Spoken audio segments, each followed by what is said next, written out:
மறுநாள் காலையில் போக போகிறா. எல்லாரும் போயிட்டு ஒரு சபதியாரை பார்த்து ஆர்டர் பண்ணலாம், விக்கிரகத்தை நம்ம செய்யலாம் அப்படின்னு சொல்லி ஏற்பாடு பண்ணுற சமயத்தில் அம்பாள் என்ன பண்ணுறான்னா, அந்த முக்கியஸ்தர்களுடைய சொப்னத்தில் உத்தரவாகி முதல்ல இங்கே அம்பாள் புத்துக்கடியில் குழந்தைங்கள்லாம் விளையாடின்னு இருந்தா. அதுங்கழித்து விளையாடின்னு இருக்கும்பொழுது இந்த குளத்தை அம்பாளுக்கு எதிர்க்கவே ஒரு திருக்குளம் உண்டு. அந்த குளத்தை தூர்வார வச்ச அந்த குளத்தில் ரொம்ப புராதனமான ஒரு விக்கிரகம் அதில் இருந்து நமக்கு கிடைக்கிறது. அந்த அம்பாள் யார் அப்படின்னு பார்த்தோன்னாக்கா, என்னது இது தூங்கி எழுந்து முடித்து ஒரு ஆச்சரியமாக அந்த மாமிகிட்ட, அதாவது அவள் ஆற்றுல இருக்கிற மாமிகிட்ட அதை எக்ஸ்பிளைன் பண்ணும்பொழுது அங்கே ஒரு அதிசயம் நடக்குது. என்ன அப்படின்னாக்கா, அவளுக்கு அந்த ஒரு புத்திர பாக்கியமே இல்லாமல் இருந்துட்டு இருந்தா. அவள் நம்ம சன்னதியில் இங்கே மாதம் பூர நட்சத்திரம் அம்பாளுக்கு நவகலச ஸ்நபனத்தோட ஹோமம் பண்ணி மகா அபிஷேகம் எல்லாம் இங்கே ரொம்ப விசேஷமாக நடக்கும் அம்பாளுக்கு. அந்த சமயத்தில் அம்பாள்கிட்ட இங்கே பிரார்த்தனை பண்ணிட்டு அம்பாளுக்கு வளையல் மாலை சாத்தி கண்ணீர் மல்கி வேண்டின்ட்டான். அடுத்த வருஷம்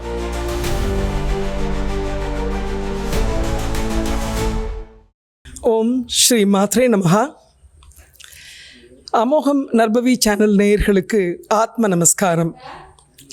இன்றைக்கு நாம் அதி அற்புதமான கோவில் ஒன்றுக்கு வந்திருக்கிறோம். திருவள்ளூர் மாவட்டத்தில் கீழம்பாக்கம் என்ற கிராமத்தில் இருக்கின்ற ஸ்ரீ லலிதா மகா திரிபுர சுந்தரி அவரது ஆலயத்திற்கு, தேவஸ்தானத்திற்கு நாம் இங்கு வந்திருக்கிறோம்.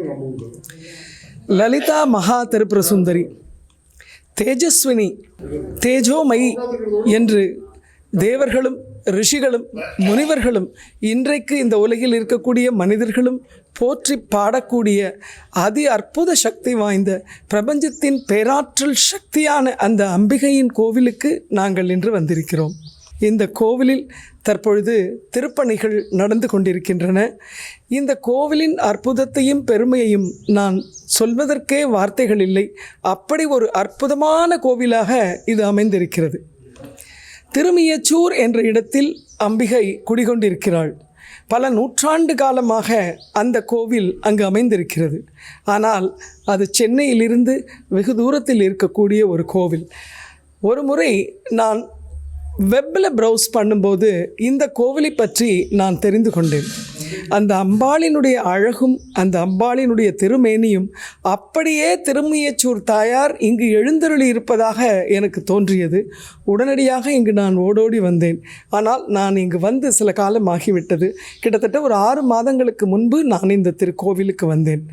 அப்பொழுதே மனதில் விழுந்தது, இந்த அம்பாளினுடைய திருக்கோவிலின் திருப்பணிக்கு என்னால் இயன்ற வரைக்கும் மக்களிடம் இதனை சென்று கொண்டு சேர்க்க வேண்டும். ஏன்னா today social media is most powerful.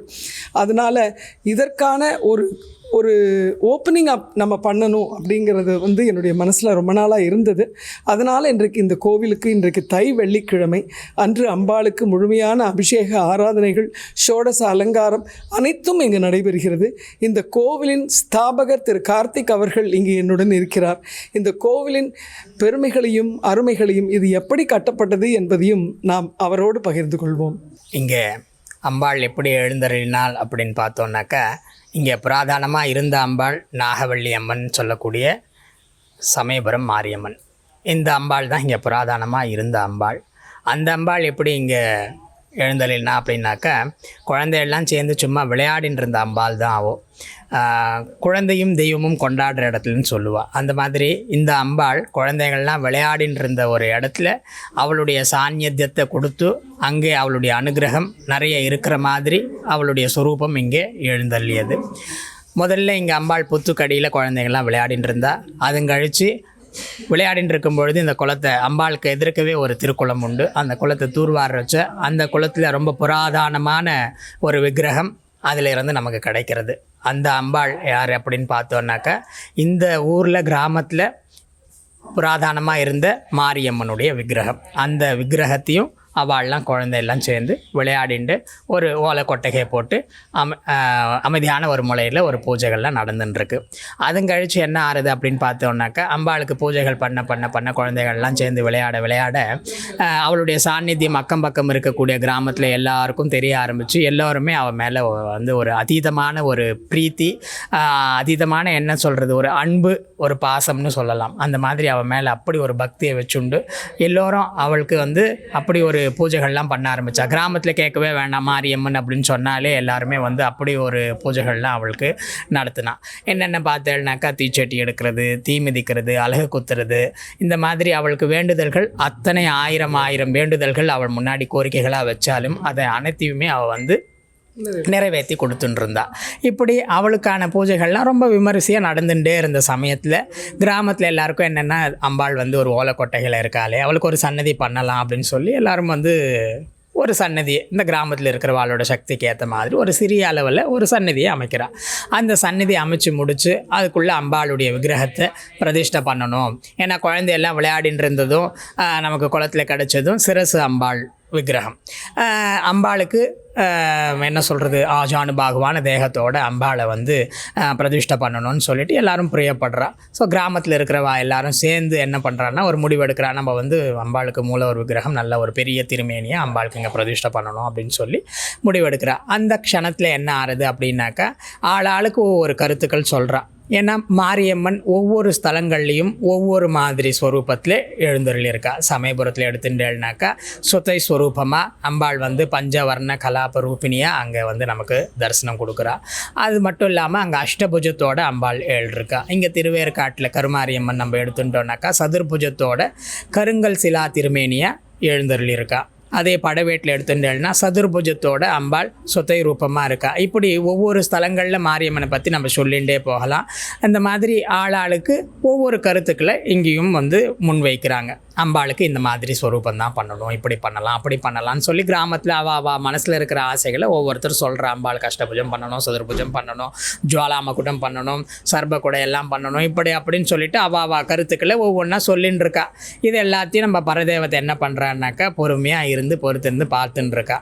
இது என்னன்னாக்கா ஒரு என்ன ஆகுதுன்னா, மறுநாள் காலையில் போக போகிறா. எல்லோரும் போயிட்டு ஒரு சபதியாரை பார்த்து ஆர்டர் பண்ணலாம், விக்கிரகத்தை நம்ம வந்து செய்யலாம் அப்படின்னு சொல்லி ஏற்பாடு பண்ணுற சமயத்தில் அம்பாள் என்ன பண்ணுறான்னா, அந்த முக்கியஸ்தர்களுடைய சொப்னத்தில் உத்தரவாகி என்ன சொல்கிறா அப்படின்னா, நீங்கள் நினைக்கிற மாதிரி ஸ்வரூபத்தில் இந்த ஸ்தலத்தில் எழுந்தருளத்துக்கு எனக்கு பிரியமில்லை, என்னை இந்த மாதிரி தான் பண்ணணும் அப்படின்னு சொல்லி அம்பாள் வந்து சமக்ஞையாக உத்தரவு கொடுக்குறா. எப்படின்னாக்க, சதுர்புஜம், பஞ்சபுஷ்பம், கரும்பு, பாசம், அங்குசம், இந்த 4 கைகள்லையுமே இந்த 4 ஆயுதங்களை தாங்கி வலது காலை மடித்து இடது காலை தொங்க விட்ட நிலையில் அம்பாள் வந்து இங்கே இருக்கணும்னு சொல்லி உத்தரவு கொடுக்குறாள். அதே மாதிரி இந்த கிராமத்தில் உள்ளவாள்லாம் என்ன பண்ணுறான்னாக்கா, சபதியார் இடத்துல சொல்லி ஒரு அட்வான்ஸ் கொடுத்துட்டு வந்துவிட்றா. அதுவும் கழிச்சும் அம்பாள் சும்மா இல்லை, அந்த சபதியார் இடத்துலையும் அவருடைய சொப்னத்துலேயும் போயிட்டு தன்னுடைய அங்கலட்சணத்தெல்லாம் விவரிக்கிறாள். இந்த மாதிரி தான் இருக்கணும், இப்படி தான் இருக்கணும், அப்படி தான் இருக்கணும்னு சொல்லி அம்பாள் தன்னுடைய மேனி அழகை எல்லாத்தையும் அந்த சபதியார் இடத்துலையும் சொல்லி, கண் இந்த அளவு இருக்கணும், மூக்கு இந்த அளவு இருக்கணும், உதடு இந்த அளவு இருக்கணும்னு சொல்லி சொல்லி சொல்லி நகைக்கண் முதற்கொண்டு எல்லாமே அம்பாள் பார்த்து பார்த்து பண்ணிண்டு இந்த ஸ்தலத்தில் வந்து பிரதிஷ்டையாகியும் பல வருஷ காலம் தன்னை யாருன்னு தெரியப்படுத்திக்காமல் ஒரு கிராமத்தில் ஒரு வயல்வெளிகளுக்கு நடுவில் ஒரு சிறியதான ஒரு ஆலயத்தில் அம்பாள் ஒரு அமைதியான ஒரு சூழ்நிலையில் இருந்துட்டு இருந்தா.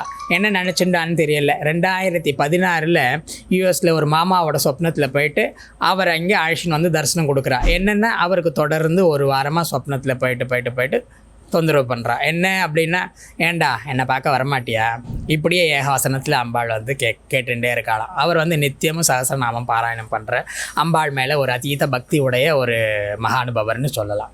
அவருடைய சொப்னத்தில் தினைக்கும் அம்பாள் வந்து என்ன பண்ணுறான்னா, தினைக்கும் கூப்பிடுறா, என்னை பார்க்கவான்னு. பட் அவளுடைய ஊரையும் சொல்லலை, பேரையும் சொல்லலை, எதையுமே கிடையாது. அம்பாளுடைய இந்த சிறிய சன்னதியும் மூலஸ்தானத்தில் எழுந்தருள் இருக்கக்கூடிய அந்த மூலவர் விக்கிரகம் எதிர்க்க இருக்கக்கூடிய இந்த திருக்குளமும் மட்டும்தான் அவருடைய சொப்னத்தில் அம்பாள் காட்டிட்டு அசிரீரியாக இந்த வார்த்தைகள் மட்டும் சொல்கிறா. இப்படியே ஒரு வாரம் சொப்னத்தில் தொடர்ந்து போயிட்டே இருக்கிறச்ச ஒரு நாள் என்ன பண்ணுறாரு அப்படின்னாக்கா, அவரே கேட்குறாரு அம்பாள்கிட்டம்மா, என்னை வான்னு சொல்கிறியே, உன் ஊர் என்னன்னு சொல்ல மாட்டேன்ற, உன் பேர் என்னன்னு சொல்ல மாட்டேன்ற, நான் எப்படி வர்றது, நான் எங்கே வந்து உன்னை நான் வந்து தரிசனம் பண்ணுறது அப்படின்னு சொல்லி கேட்குறச்ச அப்போ அம்பாள் என்ன பண்ணுறான்னா உத்தரவு கொடுக்குறா.